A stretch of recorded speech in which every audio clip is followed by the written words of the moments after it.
everything went white, and then I found myself on the ship. And I was being interrogated by a group of aliens, extraterrestrials, that I call the Weavers. I don't know who they are. That's had to give them a name. Um, and they were interrogating me telepathically.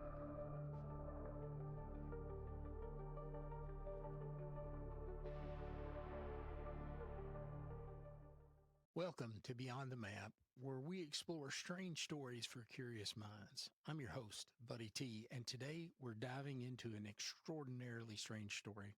Our guest is Kathleen Watts, known as Thought Continuum. She has shared her story of alien abduction, an experience that challenges what we think we know about reality. This isn't just a story about strange lights in the sky. It's about how one person's life and their perception of reality was forever changed. And today she'll tell you the story in her own words. Hey, Sweet. Kathleen, welcome to Beyond the Map, and thank you for being here. I know it takes a ton of courage to share a personal story like you'll share with us today. And I'm so grateful that you're willing to be here and share this with us and our listeners. Thank you. You're welcome. I'm happy to be here. It's lovely to meet you at Yeah, it Phenomicon. was fantastic to Yeah. meet you there. And since that time, I have had the opportunity to look into the books that you've written and your story. Okay. And you've got a tremendously interesting story to tell. And so I love to just ask you briefly about your background. You were born in England and moved over here to the Mhm. States. Yes. Uh, Yes. about what? How old were you when you came to the States? Well, my dad was in the service, so we moved a lot. So I was born in England and was there for a couple of years, moved to Colorado, then back to England, then to Michigan, and I've been in Utah a long, And long so now time. you're living in the foothills of the beautiful Wasatch Mountains, not too far Yes. from the Uinta Basin, where we were fortunate enough to meet at Phenomicon. Well, Yeah. let's just start at the beginning of your story. About how old were you when this occurred? So, uh, 19, 18, 19 years old. I'd already graduated high school and was working. So um, I'll give you like a condensed version and then we can go back and look at Fantastic. it. Um, we'd gone to see One Flew Over the Cuckoo's Nest. Have you seen I that have, show? I have seen that. That was a big show in 1976. Um, we left the show and we were hopping onto the freeway. We were coming around the on ramp. And just as we were entering into I-15, our car quit working. All the lights were out, all the freeway lights were out, and everything was frozen. Even the guy that was driving the car was frozen. And I looked around to my right, and there was a UFO parked or docked or whatever it is they do when they're idle uh, in that area. And then it rose up. We were about to go under Riverdale Road, so there was a sign that said truck clearance 18 feet. So the UFO rose up and hung level with that, and then right, and then I found myself on the ship, and I Wow. was being interrogated by a group of aliens, extraterrestrials, that I call the Weavers. I don't know who they are. That's had to give them a name. Um, and they were interrogating me telepathically. And about halfway through the interrogation, a different extraterrestrial shows up and abducts me from the first set. And then he just showed me um, eclipses. I saw lunar eclipses and solar eclipses and galaxies and universes eclipse. And then I was back in my car Wow, what an on the incredible freeway. story. That's Yeah.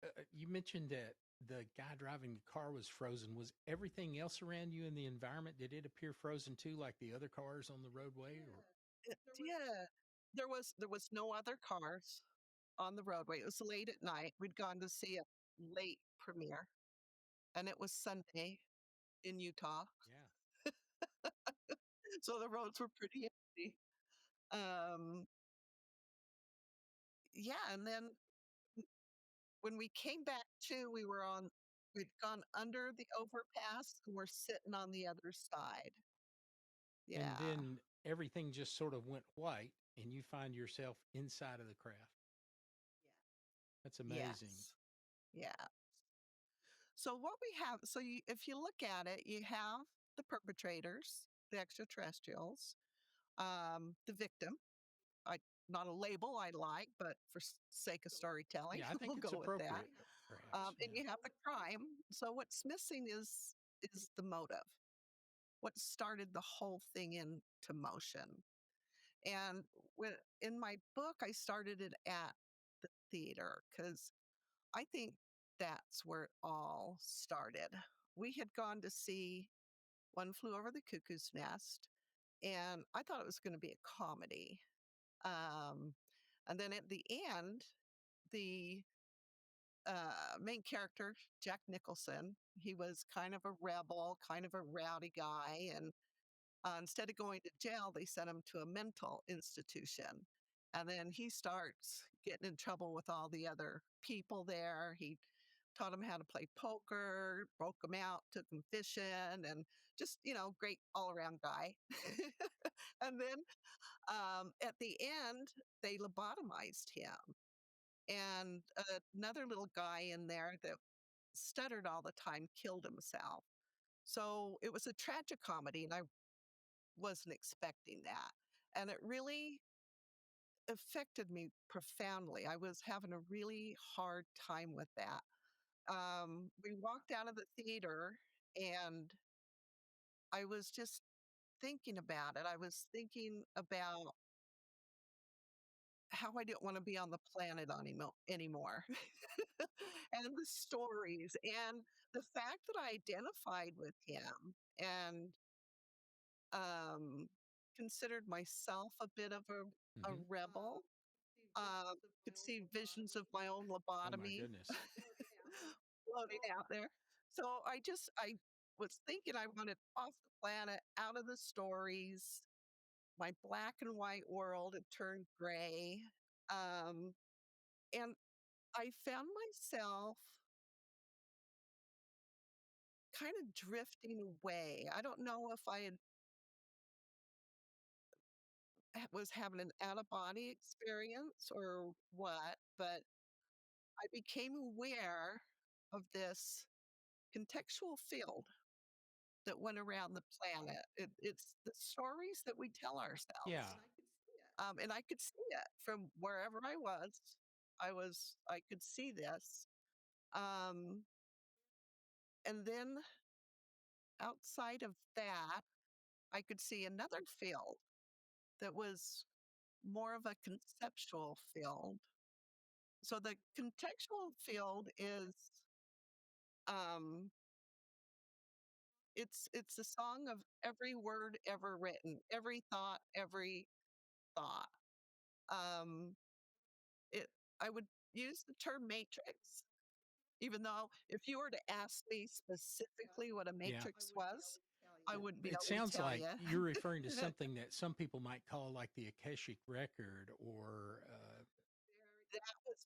That's the closest thing I've come to.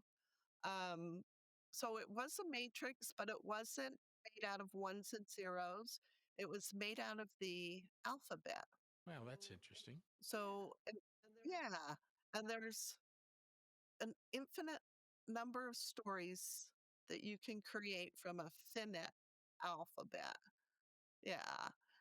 And then, so that's the contextual field. I believe it's referred to as collective mind or collective consciousness. Um, and then I became aware of another field outside of that one that was a conceptual field. So it was a collective imagination, um, or a so if the contextual field or collective consciousness is a metamorphic field, the imagination would be a metaphoric field. So, and it's my nickname for it is the land of myth and Yeah. not. That's where our that's where our myths are. Um, and then I was just back in the car and we were going to drive home, um, headed down the Riverdale Road to the freeway. It was about a half a mile was all. We came around the corner and our car quit working. You have to remember this was Yeah. 1975. So the Betty and Barney Hill story wasn't even Yeah. out yet. There was nothing. Nowadays, if that happened, you would immediately start scanning the skies looking for Absolutely. Yeah. something, you know? I have so many questions, and I want to get back to the conceptual field. And I want to get back to this other entity that kind of intervened. But uh, uh, so Yes. all the way at the beginning of this, you think that perhaps your emotional state, the way that you were feeling, got you into some sort of condition, maybe where it promoted this or allowed this, or it made you the right candidate Yes. at the right time. Yes.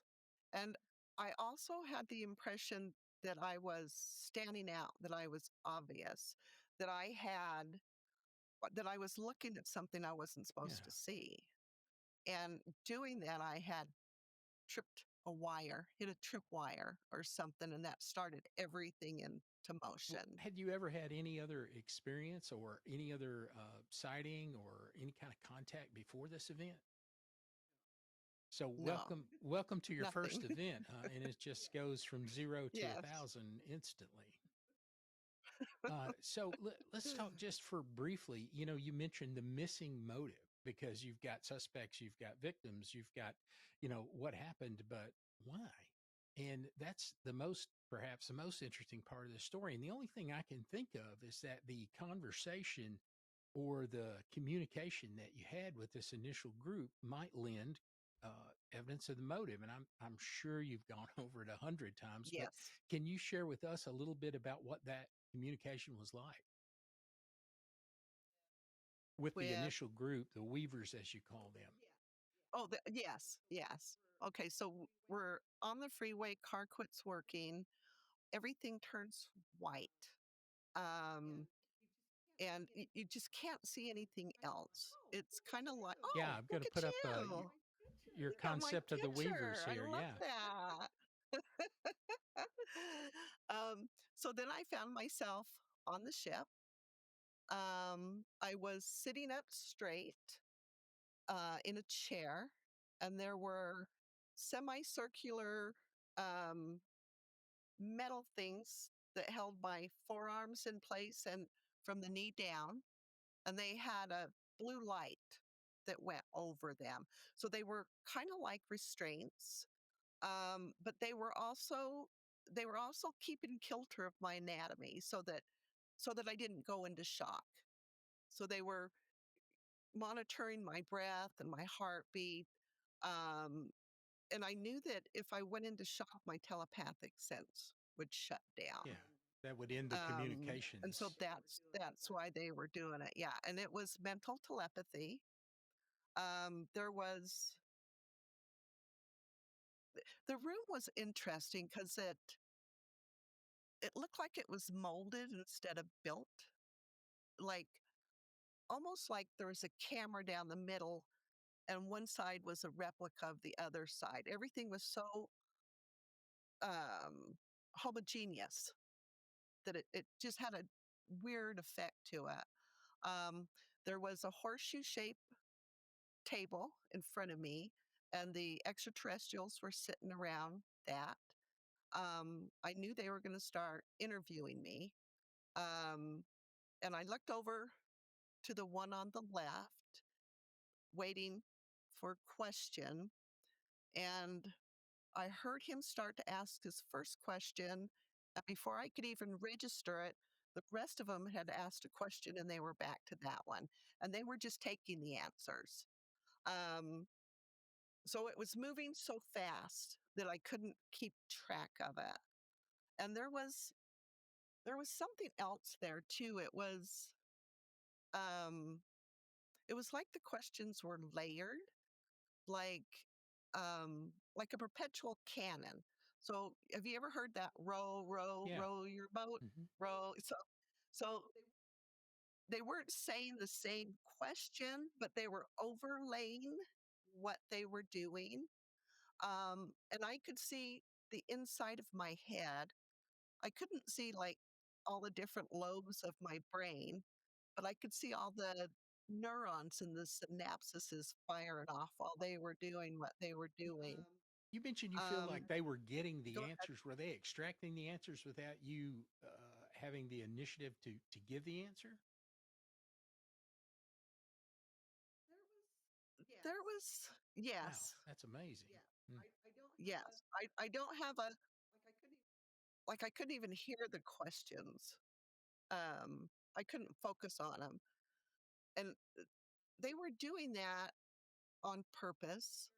I could hear these tumblers going off inside of my head, like a like a combination lock, like 2 to the left, 3 to the right, but then it would go up and down and back and forth, so kind of a multidimensional thing that they were doing inside my head.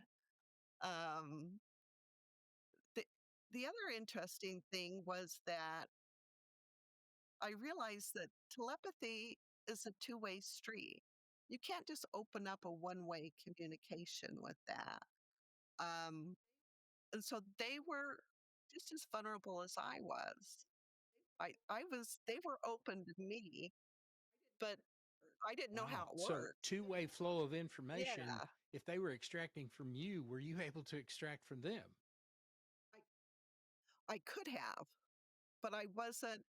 They were practiced, they had a single intent experience. So I think that's part of why they did it the way they did it, so that they can confuse and confound me into before I realized that that was something I So could do do. you think the purpose for Yeah. that was to sort of obfuscate what their actual intent was to glean from you? They were trying to figure out how I saw that field, how I was able to view that contextual field and the conceptual field that was they were kinda like the protectors of They were it, the and they had to come pick me up to see how it was possible that I could see that. so were you seeing that field or perceiving it before the abduction incident or just at the Yes, right? When we were leaving the theaters when I first saw it. and to you in your mind, what did that look like? Were you seeing it from a macro perspective, like an astral looking down on the planet, I or was seeing it fr yes, yes, exactly. So I could sit here in my front yard and look up at the sky, and I would not be able to see that contextual field or the conceptual field, but from the outside in, it was visible to me. and so it appears that they had great interest in how you were able to see that or how you were able to from Yes. that perspective, Yes. which I'm sure you don't actually know either. I would assume that it might have been astral projection. It might have been No, I think yeah, I think I've always been a little loosely woven together. yeah. I'm much more right brain than I am left brain. And and contemplation, I think I was born contemplating the world. So I like to look at things a little deeper. My questions are deeper. Yeah, so I think I've just kind of always been Well, that I way. apologize for this very surface question, but I am extremely interested It's in okay. the interior of the ship as you described it. In fact, in listening to Okay. others who have had descriptions of, you know, actually experiencing the inside of an extraterrestrial or interdimensional craft, that your description is very similar to ones I've heard. And in fact, some people have described it as it was seamless and almost like it was 3D printed, perhaps. Yeah. And I find it interesting that you found it that way too.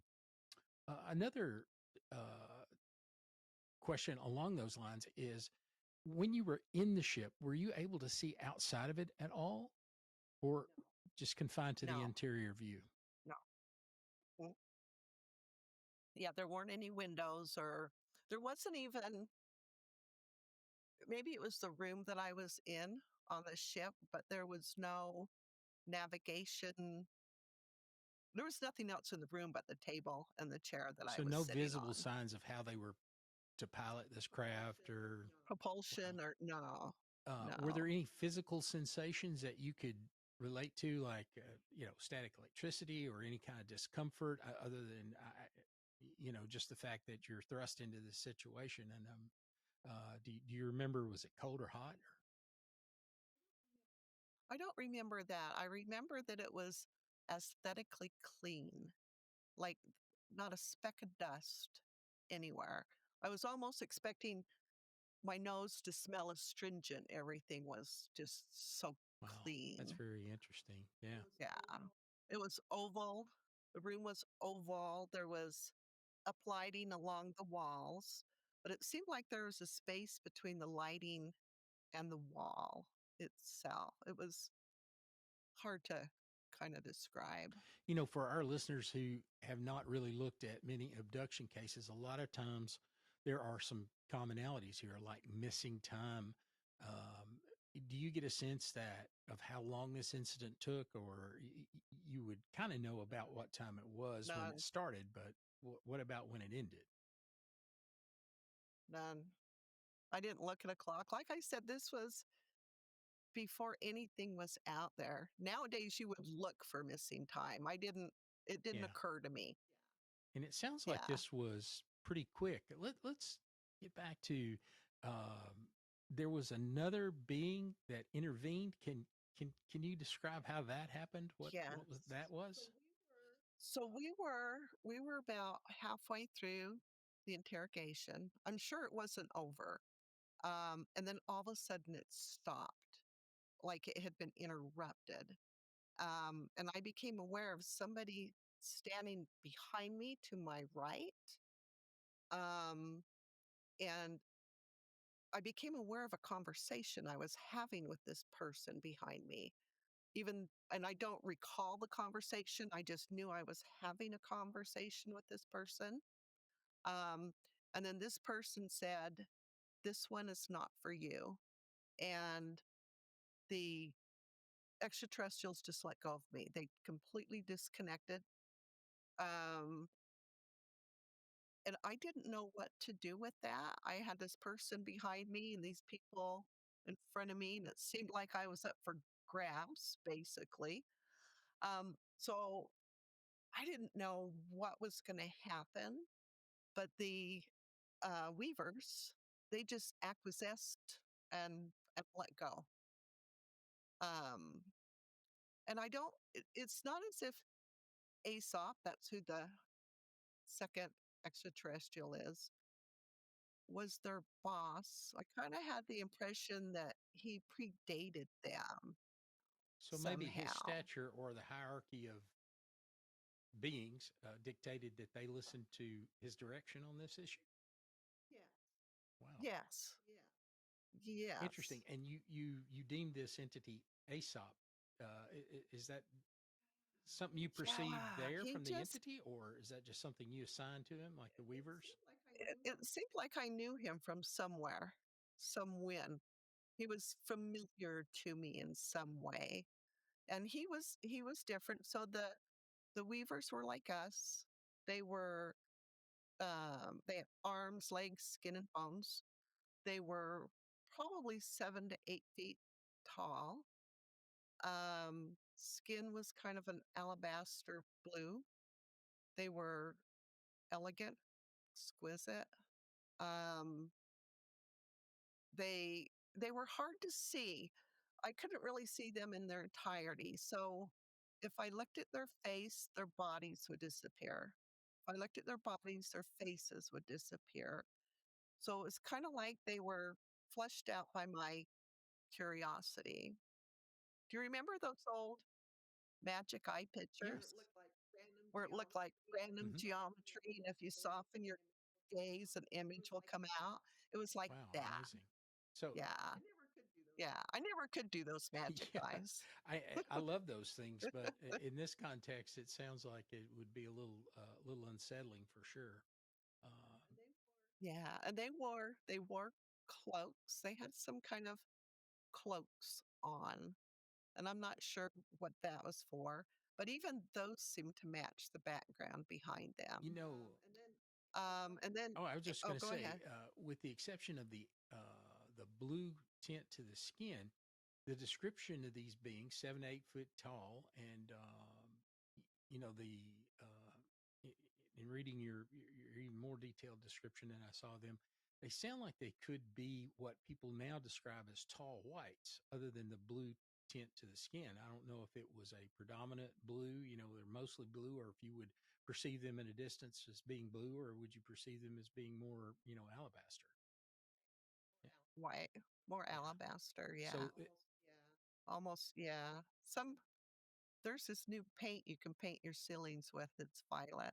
So when you paint it on, it's purple, so you oh can tell yeah, where you've been, where you've already painted, and then it turns white yeah, I'm kind of later. familiar with that. It was Oh, kinda like that, yeah. there is a gentleman who's written a book and just recently had an interview on another significant podcast with Jesse Michaels, and he describes being around these tall white beings, and his description, is uh, uncannily similar to what you have shown me here in your description of the weavers.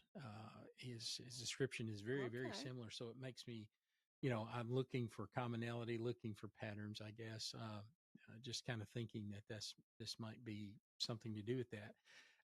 About the being Aesop or Aesop, um, what were your impressions of that entity? So Aesop he wasn't made out of skin and bones. He was made completely out of light. Um, and he could fold himself like origami. So to me, he looked like an upside down treble clef. And to somebody else, he might have looked like something entirely different. And he looked like he was about 8 or 9 feet tall Hmm. too.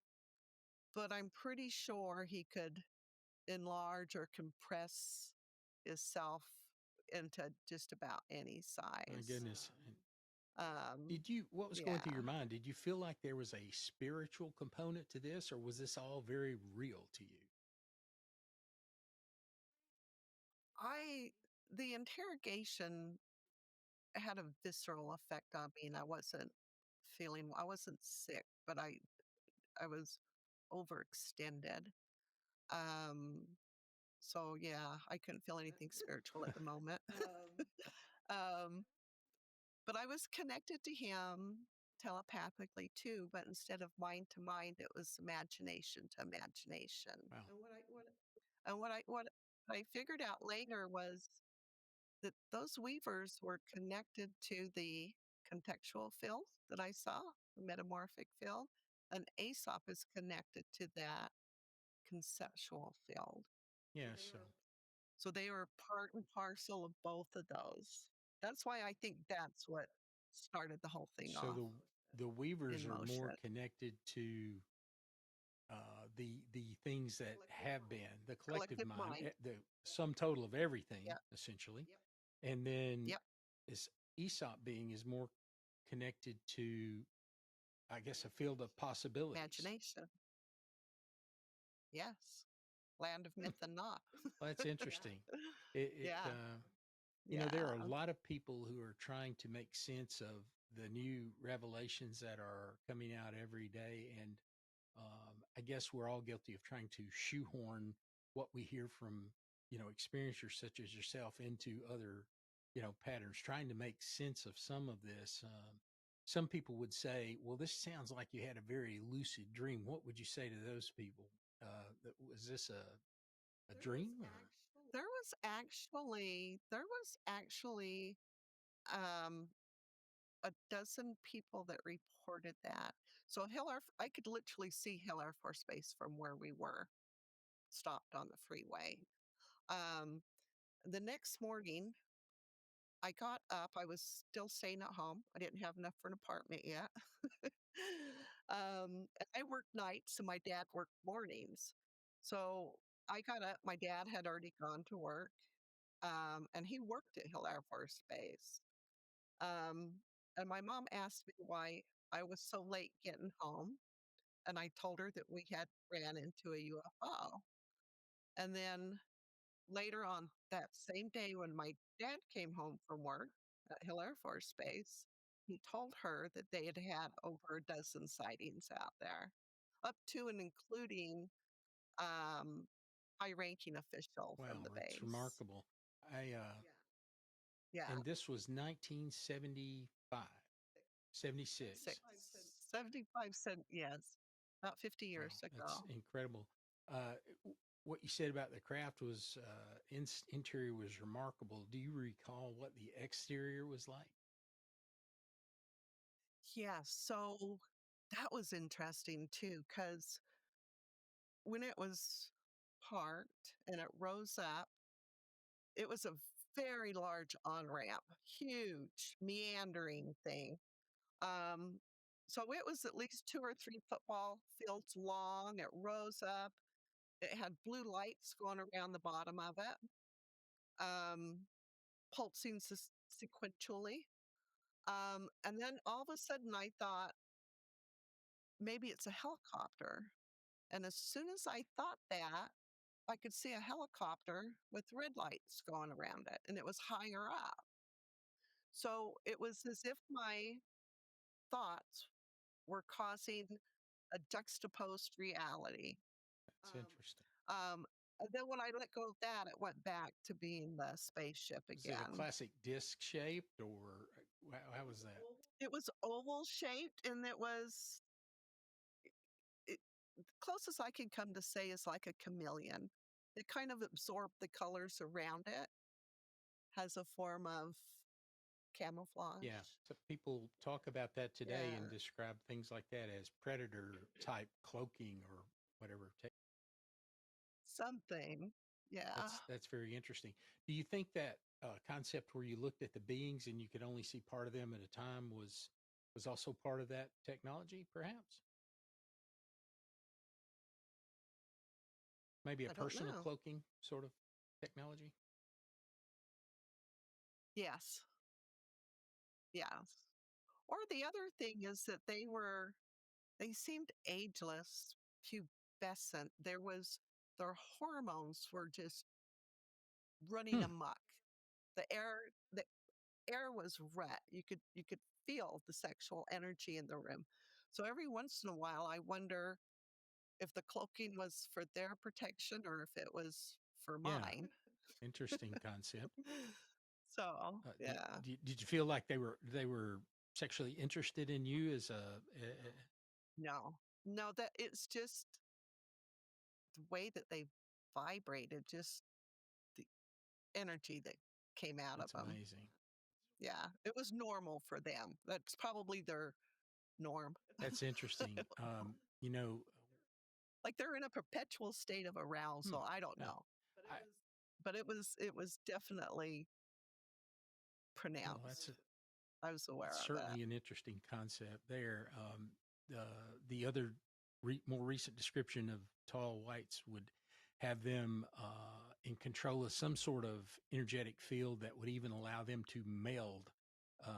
In some of the descriptions that I've heard, in other words, that a group of them could become one thing. It Oh, might resemble something else entirely, but that energy could meld. Yeah, I don't interesting, know if that any of that concept is applicable here. So, interesting. how were you received when you told your parents that, "Hey, I encountered a UFO," and how was that taken? Oh, my mom I was on my way to work, she didn't say much about it, and then I didn't see my dad again for, like, a week because we worked different shifts. In fact, I think it was the day after that that my mom told me that my dad had said that. My goodness. Now, did anyone else in your family So, experience any sort of unusual events as no, okay? no. And did you have any other physical effects as a result of this? Could you tell, were you ill or any other sort of physical symptoms? No, no. That's great. So, Some no, some people have what, they get little implants or I don't know. I've heard of that. There wasn't so you anything don't like get a that. sense that they did anything like that. No, there was no physical. You, Nothing to physical me, at one of the all. most remarkable concepts about this story is that they were just able to extract what they wanted from your mind or your knowledge, and the idea of reciprocity now has me just completely interested in that. Is it possible? Yeah. um, Yeah. do you feel like you took anything away from that encounter that you didn't have when you were there in terms of a knowledge or a seed of thought that they might have planted?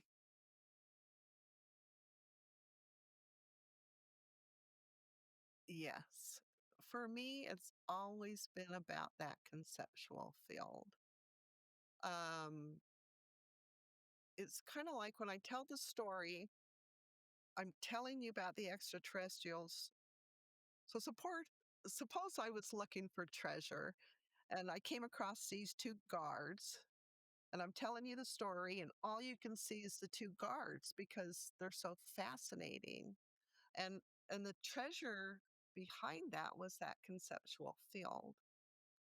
And that's where all my that's what they didn't want me to see. That's what they yeah. So for me, it's always been about those 2 fields. The stories that we tell ourselves is something that is a part of my everyday life, and the extraterrestrials were something I saw 50 years ago. They're not part of my everyday life. Um, and so to me, it's more about not just about the film, but what you could do with that. Yeah, Yeah, that's yeah, have you so you haven't seen yeah. the extraterrestrials in 50 years. What about the fields? What about the treasure? Are you able to I access that? I yes, I am. I'm very aware of that, and I am still connected to Aesop, imagination to imagination, and he is my muse, my understanding of that's how I can see the conceptual field is through him and how it works. And you Yes. describe him mostly as Yes. a being of light, not physical Yes. tissue and Right. bones. Yeah. Right. Yes. So has Yes. he ever And he's part of that. He is part of that conceptual field. has he ever physically manifested to you again since the incident, or does he visit you? Not not Wow. physically, no. No. No. Well, I know that you have poured over this incident time and time again, even wrote a stellar book describing this. Thank thank you. If you could go back to that time, if you could intervene in that rapid fire interrogation and ask these beings a question, what would that be, Kathleen? I don't think I would have a question for them. I think that there was something about I had the impression that nothing was going on that I hadn't agreed to, whether consciously or some kind of biological commitment before I was born into this world. There was an agreement that was present. Yes. And I think that figuring it out on my own would probably be better than them telling me how it worked.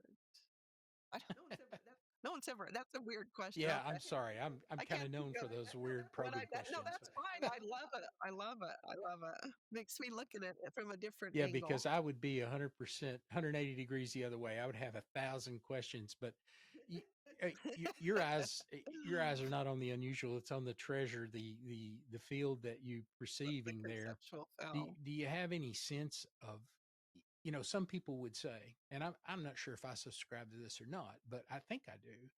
Most of the time, things happen for a reason. Have you ever been able to associate a Yes. reason for this? Why you? Why then?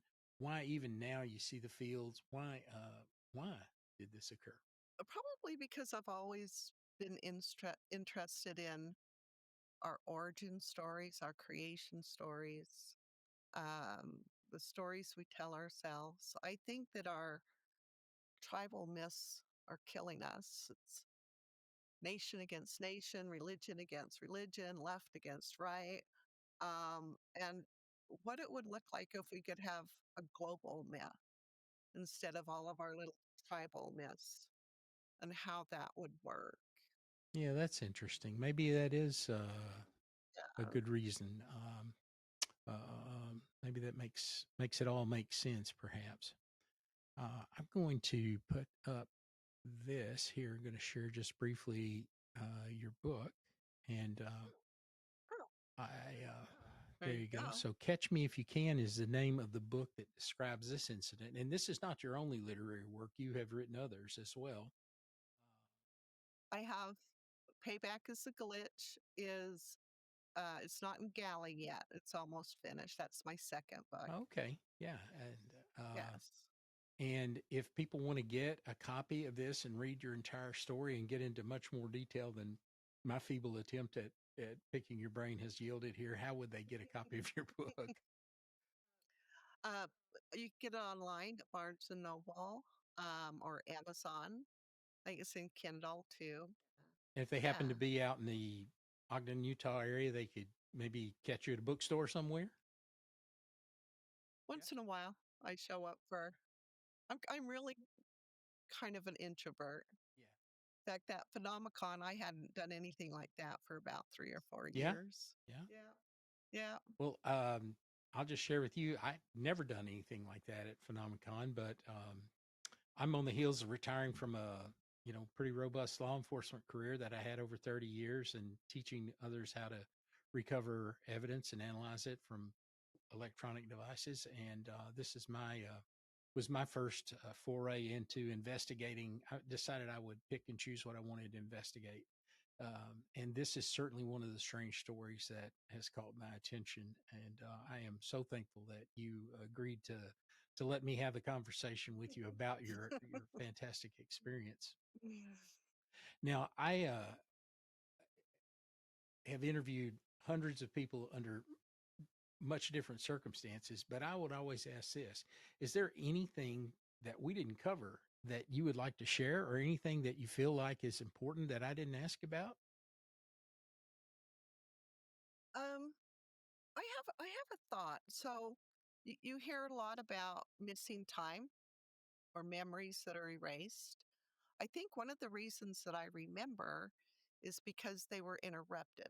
They didn't have time to um, erase my memory or whatever it is that they do.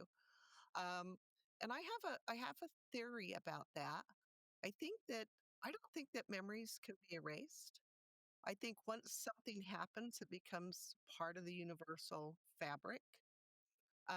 So I think what they do is so that abduction happened to me late at night. Okay. And I do laundry late at night. So they could have taken that and filed it in my brain under washing machine. So if someone comes up to me and says, "You ever seen a UFO?" I'd check the file on my brain that says UFO and I'd say no.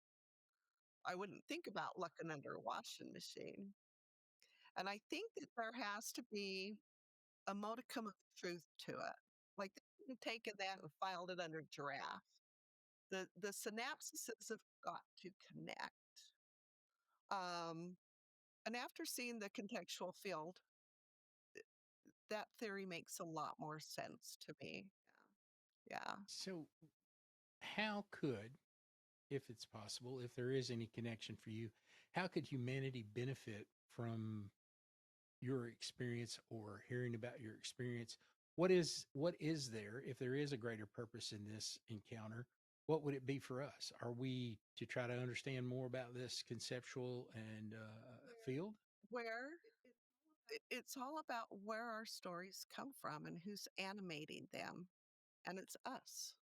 We're the ones that animate. We're the ones that make up our stories.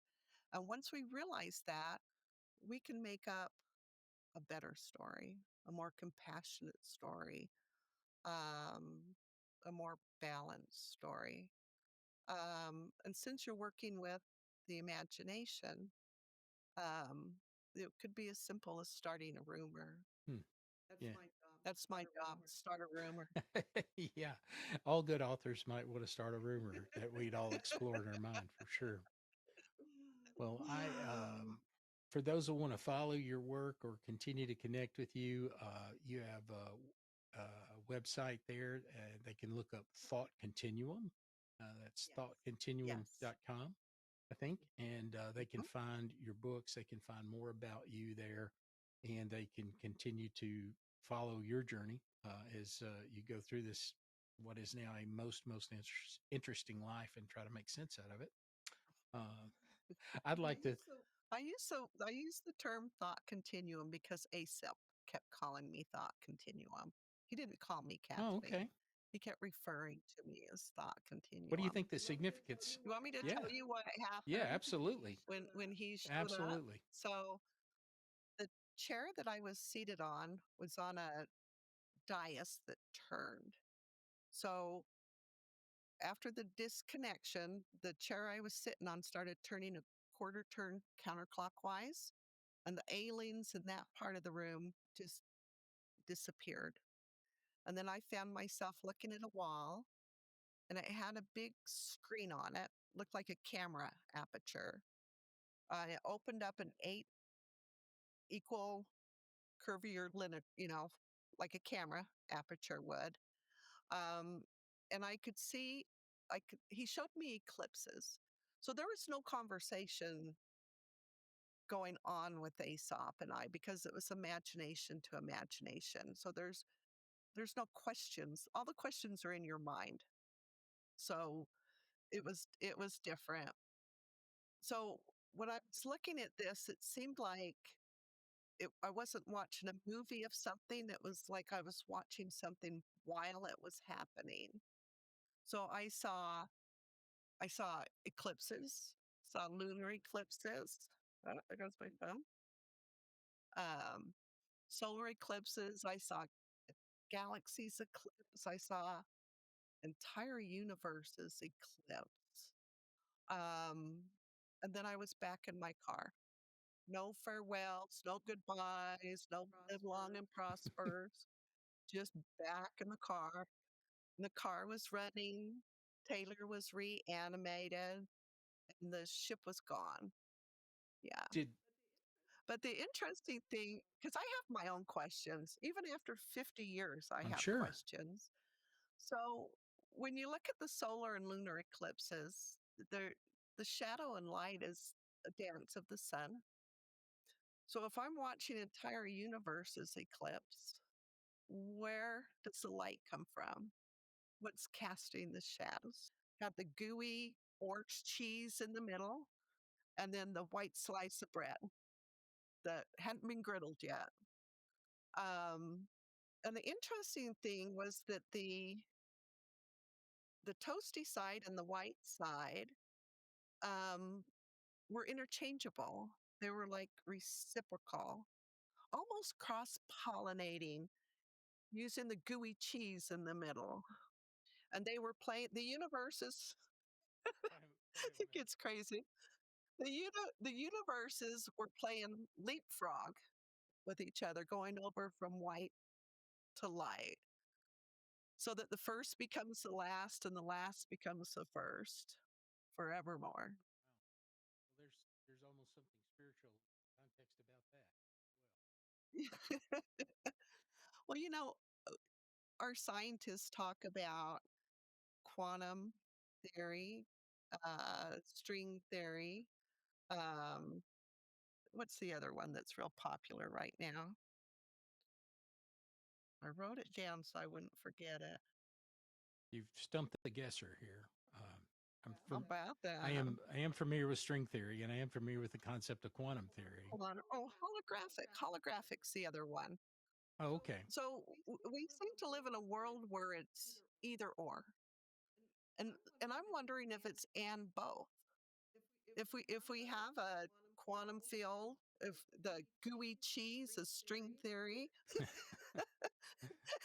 and the white bread is the hologram. Yeah.